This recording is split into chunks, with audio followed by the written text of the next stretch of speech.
This one I'm going to show you how to do the Tucson. So the rear wiper is up under here.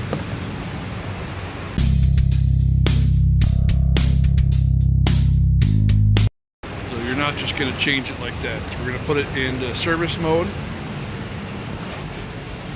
Kind of like the other video.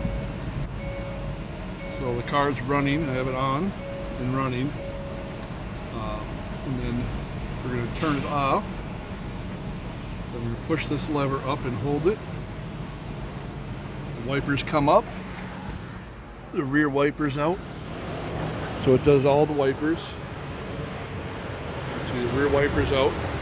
Now you can replace it real easily. Same with these fronts, they're up, so you can replace those real easily. So you don't have to be struggling with you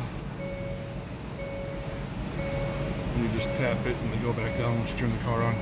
You don't have to struggle with trying to get it around the hood and do all that. Real easy to get to.